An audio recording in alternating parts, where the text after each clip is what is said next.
enough synapses to activate them. So then now you got the neural pathways going. So now you need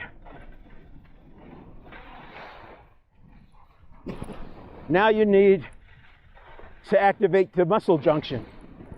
So you go from the neural pathway to the muscle junction. And the muscle junction, again, neurotransmitter, acetylcholine. So if you're low on neurotransmitter, you're compromised perhaps on the glutamate, you're compromised on the acetylcholine, and of course you're compromised in the neural pathway itself. So without neurotransmitter, you don't have a good signal. Without a good signal, you can't fire your muscles, and you're relying on your big muscle groups, and you're putting too much pressure on them.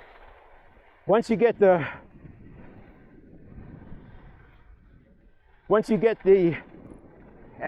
stabilizer muscles activated, you're going to have an easier time. So I'm saying all that to say, this is a good test for me to ski the entire run top to bottom at Palisades without stopping. Now, of course, I'm taking a little break on these shallow sections.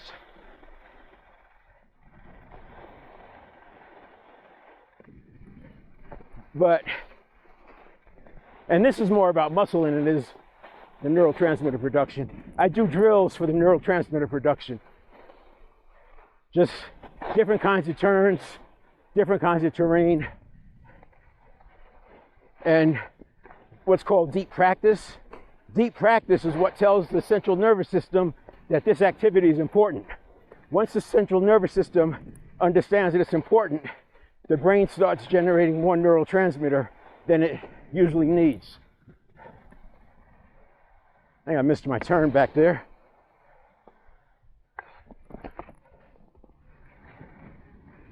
Oh well.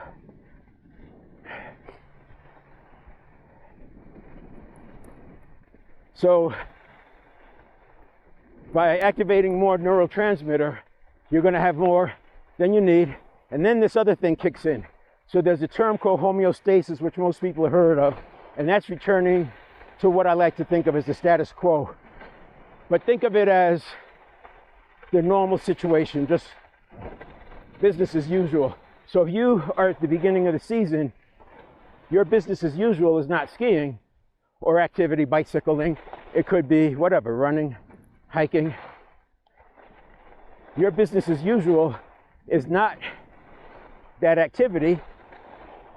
And so homeostasis sets in, and homeostasis allows the central nervous system to reduce the amount of neurotransmitter that's produced, because the brain is efficient and it's hungry. The brain uses up a quarter of our resting metabolism, which is quite a bit, and our resting metabolism is about 80% of the day's metabolism, if not more. So we don't use up that much more metabolism from exercise, and then the brain is using up 25% of that. This is why it stops making neurotransmitter if it doesn't think it needs it. So what it causes the homeostasis is that the brain and central nervous system are constantly predicting what's coming. So it's looking at your current activities, it's looking at your current situations, it remembers what was done before. Remember, the network of neurons, which people used to think is the subconscious mind, the network of neurons processes at 11 million bits per second. So it has plenty of bandwidth to do all of that. So it's looking at what's been done before, and it's predicting how much demand is coming, and it creates the neurotransmitter that it thinks. This is why sometimes when you do a new activity, brand new activity, you feel like you're better at the beginning, or maybe if you haven't done something in a while, it's like you get flooded with this neurotransmitter, and it's like, wow, man, I'm really good at this, and then you slip back into old ways. That's the homeostasis kicking in. But the thing they don't talk about much is allostasis. And allostasis is not really the opposite, but allostasis